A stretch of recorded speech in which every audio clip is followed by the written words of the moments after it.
For if either party has had an inheritance from their parents or someone else, and they've kept that inheritance separate in their own name, the other party gets none of it. If they've had premarital property prior to the marriage, that property is separate, as long as they've never commingled it with marital property. And if during the marriage, one of their aunts or uncles has given that one party a monetary gift, and on the check it says to Joanne, not Joanne and Bill, and Joanne kept that check separately, that's hers. So there's 3 exceptions right off the bat: premarital, inheritances, and gifts to the person.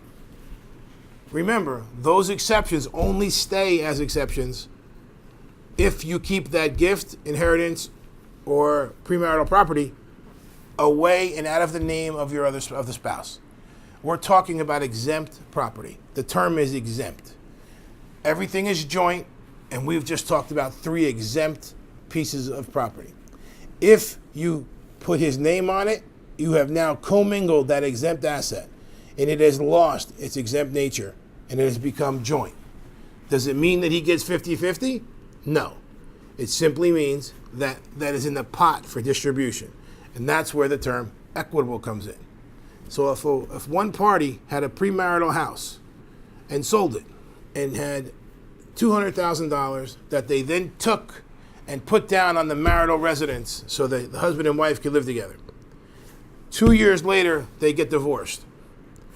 The person who took their premarital money and put it down on the house says, wait a minute, I want that money back. After 2 years, if the money was still in the house, they would get 90% of it back. There's no rule now how many years, what they would get percentage-wise. But in that example, if it were 2 years afterwards, they'd get most of it back. If it were 5 years after, they'd get half back. And the further back you go, they'd get less of a percentage back, where I would say to you after 10 years, it becomes gone.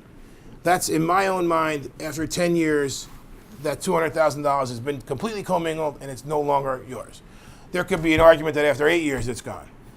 But the point is, that exempt asset that you made joint, you don't lose the whole exemptness of it right away.